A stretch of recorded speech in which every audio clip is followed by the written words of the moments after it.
I've got a complex, I mean, because if you have to think of what are the strengths of capitalism, it's the almost exact opposite of what neoclassical economics talks about. So rather than equilibrium, it's far from equilibrium behaviour. Rather than stability, it's innovation and change. And capitalism does, to a large degree, provide a stimulus for innovation. And that's extremely useful. That's something which is a reason why our technology has advanced as far as it has, where the Soviet system was a obvious comparative failure. And the same thing can be said about feudalism beforehand. There was nowhere near as much progress under feudalism or under socialism in our technology as under capitalism. So you want to harness that pressing of boundaries, that looking all the time for new technology to replace old technology.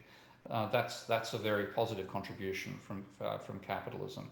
But capitalism will not stop at its boundaries. You have to say, there you do not go. And I think it's not in the next few decades, quite obviously. We'll be too busy coping with the crises we've caused for ourselves rather than responding properly to this. But I think if we actually have human society surviving what we're going to go through, then we're going to have laws saying this area off bounds for humans, period.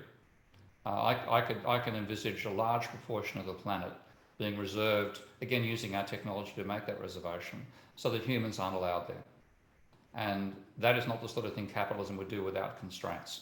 So you have to have a sort of a Gaia philosophy saying we know that if we let capitalism expand, it will destroy the biosphere.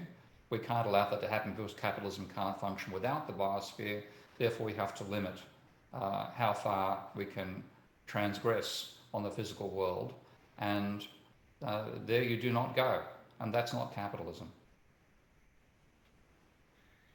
Indeed not. Well, Steve, thank you very much. Do you have any concluding thoughts, or have you said everything you want to say?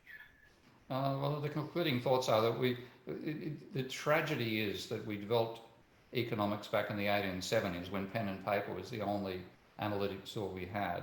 And now, and if you look back and read people like Jevons in particular, but also Walras and Marshall, and see why did they use equilibrium as an organising principle. It wasn't because they believed capitalism reached equilibrium.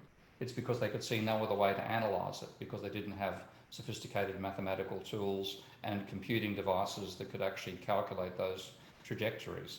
And they really did think that equilibrium would be a crutch they leant on in the 1800s, because by the 1900s we developed more advanced techniques that could handle non-equilibrium situations.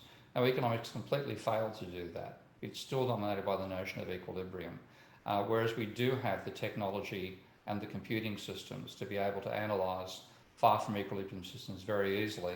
It's predominant in every other discipline except economics. You can find it in meteorology, it's in physics, of course. Imagine trying to work out the behaviour of a nuclear reactor using the assumption that it's under equilibrium. I mean, joke, give me a break.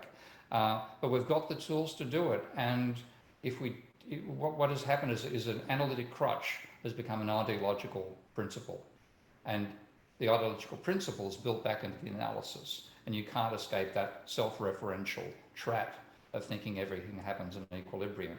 In the real world, in the actual planet which we live, everything happens out of equilibrium, and we do have the tools and the technology able to do that. And with that understanding, we would never have got into the situation we are now.